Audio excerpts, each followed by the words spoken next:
last speaker here from Pike Valley is Jaren Aurand. And as a reminder, phone's away. Hi, Jaren. Hello. How are you today? Oh, keep going. It's been a long week walking. How's it?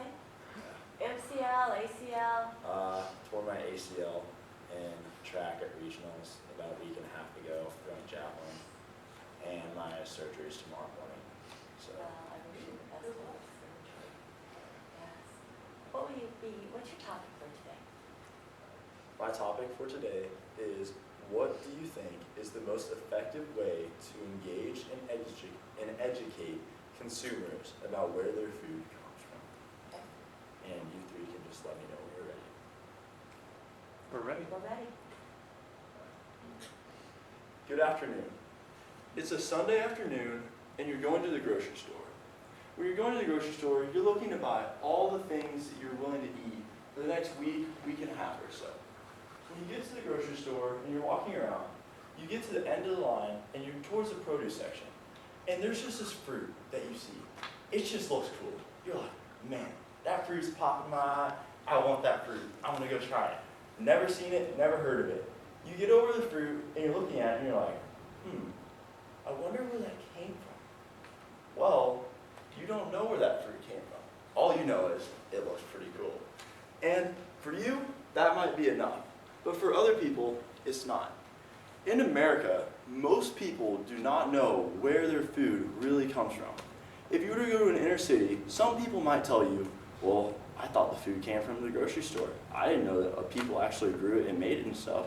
And then you might go to other people, and they might know that there's farmers and producers that grow it, but they don't know where those farmers and producers are. For example, Dillon's. I can give you the Salina one because I know for sure. If you walk into the Salina Dillon's in the produce section, you're going to see these big signs during the growing seasons. These big signs have the farms and ranches that grow the food and produce the meat that people are eating. Like my local depot market, you'll see their big sign there because they purchase their melons and lettuce and onions and all these different kinds of fresh fruits and vegetables. And then the people that are walking around buying these products are able to see, man, that came from Cortland, Kansas. Where's Cortland, Kansas? That's someplace I've never heard of. But they know where their food's coming from. And then if you look at avocados from Mexico, they've got this chimey, avocados from Mexico, as their little chime that they have. But in that little chime, they're giving their customers the details that they need to know right where their food comes from. Their food is the avocados that are coming from Mexico. It's pretty self-explanatory. So when you go about and look at all these different things, people need to know where their food comes from. Another way you can educate people on where their food comes from is by 4-H and FFA programs. I can tell you when I was little, I had a River Valley Extension agent come into my classroom and teach us about nutrition and food and where our food comes from the time I was 5 years old in kindergarten to the time I moved up to the high school in 8th grade.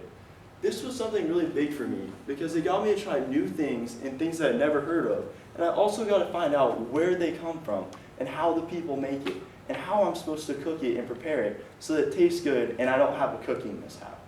Well, if you can do more of these programs, these things will lead into more programs that will allow people in the nation to know where their food comes from and why they should eat that food. In conclusion, you never know where your food's coming from unless you can see the label or there's a sign saying exactly where it comes from. And people need to know where their food comes from in the agricultural world. Thank you.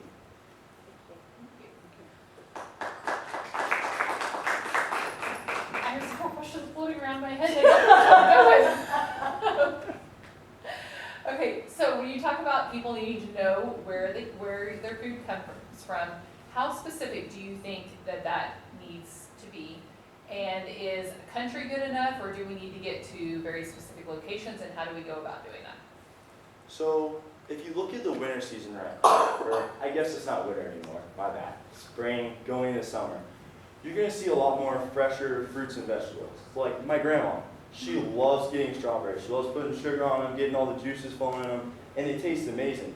The one thing she doesn't do she doesn't get strawberries in the wintertime because she knows that those strawberries are shipped from places that are farther away and they go bad and don't necessarily taste as good by the time they get there, because by the time they're packaged and get shipped to the place where the consumers are going to buy them, they're already close to their expiration date and need to be sold very quickly and are not as high quality. So people know that the food isn't from as close away or is from farther away, or maybe some person would see, well, this fruit was grown in Kansas, but then this fruit was grown in Central America. Well, maybe I want to support the Kansas farmer because that means more to my state.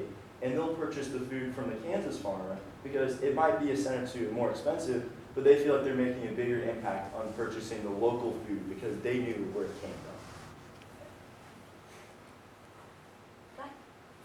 So I work for the Kansas Department of Agriculture, and one of the things that we have access to are items known as from the land of Kansas, okay? Which is awesome because we do know where everything comes from. But do you think that we should, maybe here in Kansas, other states, maybe nationwide, maybe internationally, initiate regulations that, that would require, say, grocery stores, farmers markets, et cetera, to provide information on where this food is from?